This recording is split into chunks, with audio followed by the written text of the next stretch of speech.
परम शांति बाबू जी। ये बताइए कि जो सूक्ष्म जो दुनिया है उसमें सूक्ष्म में जो आत्माएं रहती है उनको एनर्जी कहाँ से मिलती है? जैसे मैंने एक बुक में पढ़ा था कि मनुष्य भी यहाँ धरती पे जो खाना खाता है उससे उसको 30% ही शक्तियाँ मिलती है, 70% जो है वो कॉस्मिक पावर मिलती है। तो क्या ये बात सही है? एकदम सही है कि जो मनुष्य खाना खाता है, खाने से जो एनर्जी बनती है, स्थूल एनर्जी, हम्म। स्थूल एनर्जी केवल 30% ही है। बाकी की जो 70% जो एनर्जी है, हम्म। उसके जो ओरा के थ्रू, उसका मनुष्य का जो ओरा होता है, हम्म।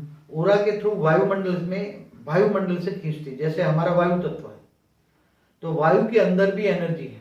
हम्म। जैसे वायु, एक बात बताऊं आपको कि हमारा जो ओरा है, हम्म। ओरा वायुमंडल से एनर्जी कैसे खींचता है?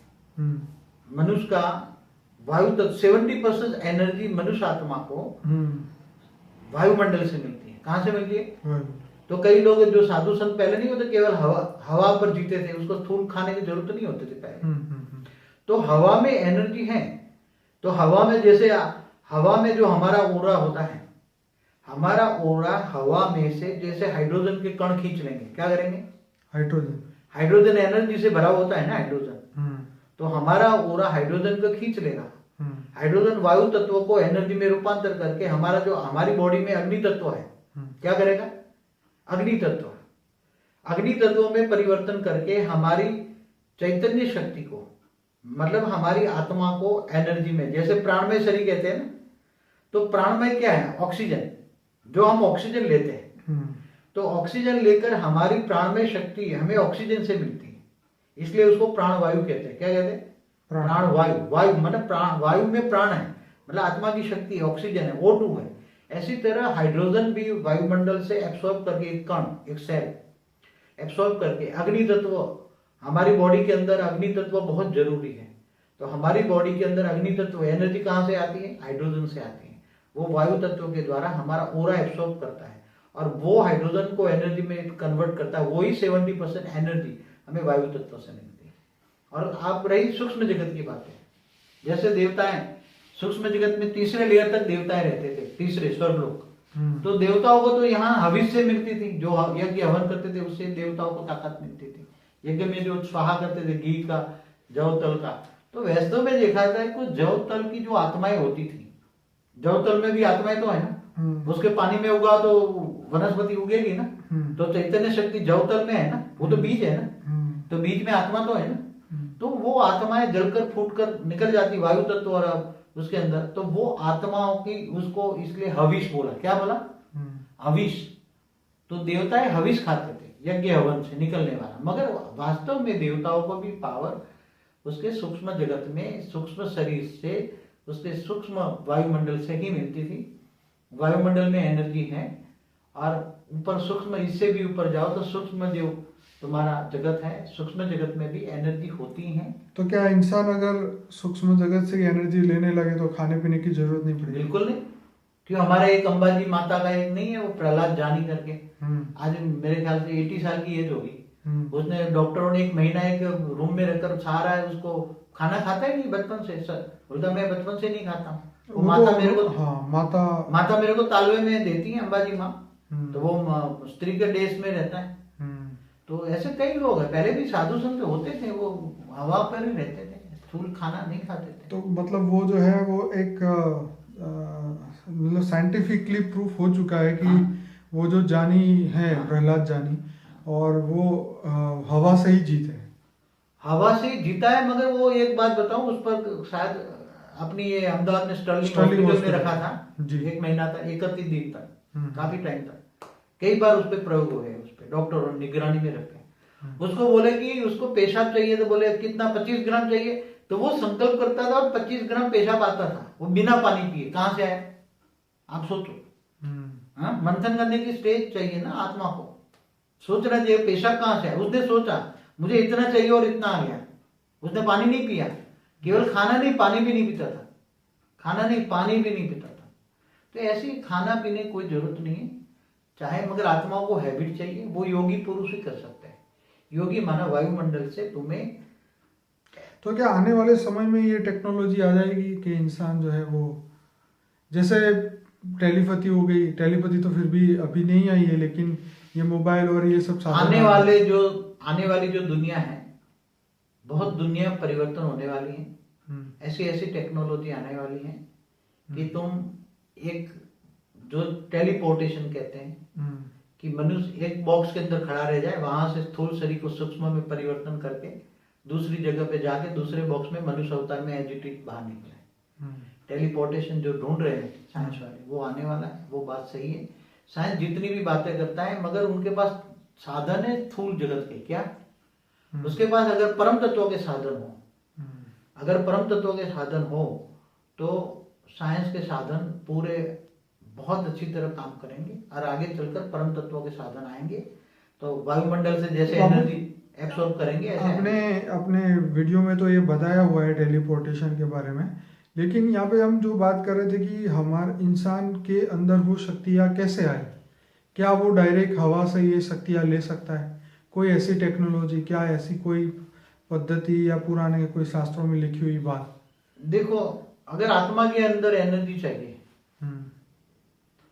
तो आत्मा के अंदर जो एनर्जी है वो कहां से आएगी? पहले तो एनर्जी लेने का सोर्स कहां से आएगा? आत्मा के अंदर एनर्जी पावर कहां से आएगा? पहले तुम्हें सोचना चाहिए ना। आज लाखों भगवान बन के बैठे, साधु संत महात्मा सब बैठे, करोड़ों की तादाद में साधु संत महात्मा है। हमारे हिंदू शास्त्र जो है, 4 वेद, 16 उपनिषद, 18 पुराण भी बहुत लोगों ने एक एक शब्द छान मारा है।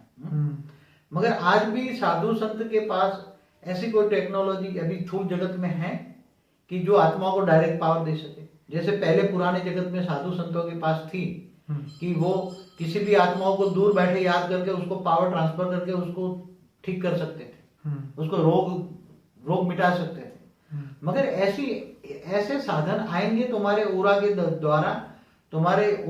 द्वारा, तुम्हें पावर मिलेगी। ऐसे जैसे अग्नि तत्व है, अग्नि तत्व को ये लोग रिफाइन करेंगे तो परम अग्नि में ट्रांसफर करके वो तुम्हारे ओरा के अंदर परम अग्नि ट्रांसफर करेंगे तो ओरा ही ठीक हो जाएगा, तो तुम्हारा स्थूल शरीर ठीक हो जाएगा। ये आएगा टेक्नोलॉजी। मैंने कई साल पहले संकल्प डाला हुआ है कि ओरा के द्वारा दूर बैठे बैठे जैसे साधु संत तुम्हारे किसी को ठीक कर सकते थे, ऐसी तरह ओरा के द्वारा अग्नि तत्व को परम अग्नि में कन्वर्ट करके ऐसे साधन आएंगे कि अग्नि को परम अग्नि में कन्वर्ट करे। जैसे हाइड्रोजन को इन्होंने प्रोटॉन को निकालकर दोनों को टकराया तो परम अग्नि एक बनाया ना उन्होंने, क्या बोलते, गॉड पार्टिकल।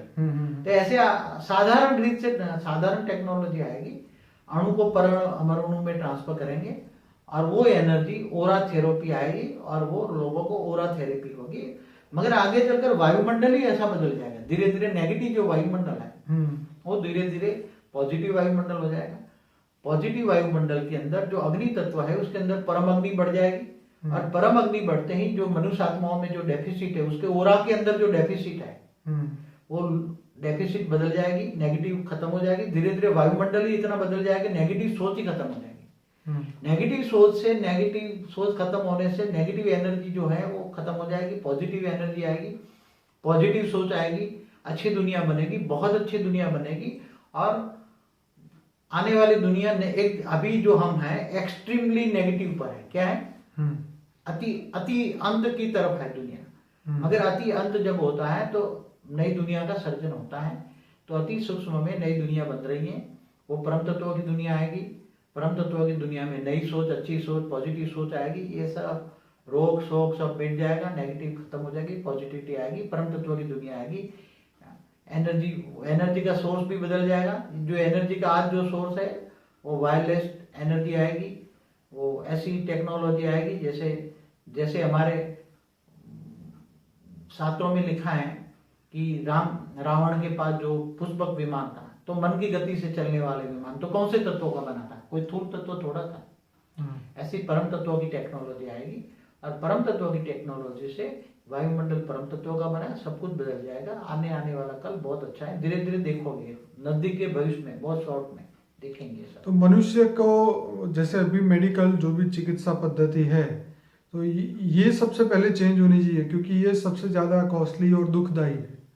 देखो, मैंने तो कई टाइम पहला ओरा के द्वारा एनर्जी ट्रांसफर हो, इस पर कई संकल्प डाले, वायुमंडल में मैंने संकल्प डाले हैं, मगर ओरा थेरेपी पर काम नहीं हो रहा है कि जो सूक्ष्म जगत वाले ऊपर से साइंटिस्ट भी ओरा जगत में ओरा थेरेपी द्वारा काम हो, ओरा को ठीक कर दो तो तुम्हारे स्थूल शरीर ठीक हो जाएगा। ओरा माना सूक्ष्म शरीर, क्या वो तो बराबर। तो वो टेक्नोलॉजी डेवलप करनी चाहिए, मगर उतनी डेवलप नहीं हो रही। मगर वो हो जाए तो ये तुम्हारे ये केमिकल की गोलियां बोलियां सब बंद हो जाएगी, केमिकल ने, और सूक्ष्म ओरा जो ठीक हो जाएगा तो स्थूल ओरा, मगर आने वाला होगा सब कुछ थेरेपी बदल जाएगी। जैसे इलेक्ट्रिक का सोर्स है ये भी बदल जाएगा, ऐसे टेक्नोलॉजी आएगी जब पेट्रोल डीजल की जरूरत नहीं पड़ेगी।